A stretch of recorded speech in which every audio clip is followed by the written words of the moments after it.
I remember when we put the date down on the calendar thinking, wow, it's in the heart of winter in New England. I remember when we were rehearsing for the live shows for Circus of Wire Dolls, 2 of our rehearsals got snowed out. It is definitely a challenge. And Myron lives in New York, Andrew lives in Maine, Mike runs his own business, Eric runs his own business, I have the studio. That's a lot of people to get together in New England in January. It's a band that comes together and we crank it up and we write the songs and then we get ready to release a record. We'll do a couple of shows and before anybody gets sick of us, it's over. I went to university in Lowell, Massachusetts. I'm a proud graduate of University of Massachusetts, Lowell. And my degree is in English with a focus in 20th century American literature. So it was kind of impossible to avoid Jack Kerouac. Lowell is Jack's town, and the genesis of this new record started when Jim Sampas, who is the literary executor of the Kerouac estate, he and I had a conversation about Rocking Horse Music Club's previous album, which was called Circus of Wire Dolls, that was inspired by a Thomas Wolfe novel. And Jim really, really liked Circus of Wire Dolls.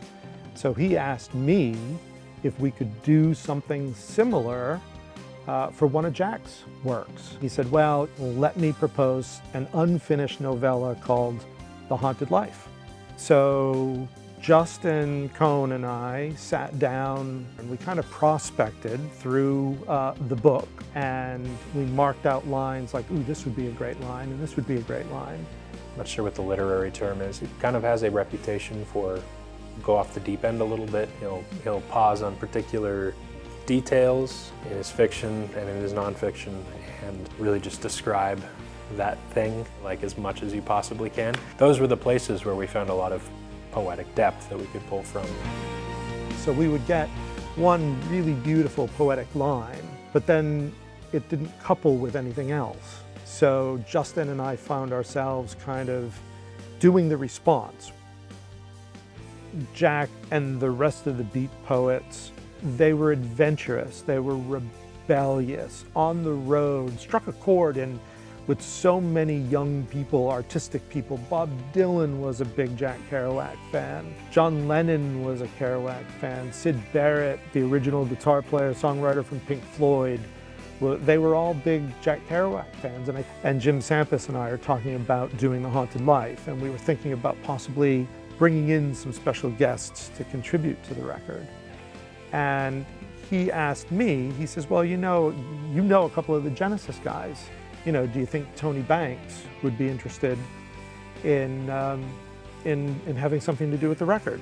And I said, well, I'm not sure. I know as a Genesis fan, I know that Tony hasn't been involved in many or any sessions outside of his own solo career and Genesis work. Tony certainly knew who Jack Kerouac was and thought it was interesting. I mean, when you've got one of the primary composers in Genesis writing a song with you, it was going to come out sounding a little bit like Genesis, right? We've always kind of looked at ourselves as less of a band and more of a collective. I've always felt very fortunate to be working with these instrumentalists and these songwriters. They're just world class. I'm blessed with working with a group of musicians who are amazingly talented. I had a real blast just being with the guys. We're working on a project that's bigger than us, whether it's this one or it's the last one. It's something we believe in. The last record overall was more pastoral. It was warm and inviting. And we wanted to kind of go in an opposite direction with this record and make moments of it colder, more harsh. Sort of the origin story of one of the great American authors. So this is it. This is what we have spent the last year adapting to music.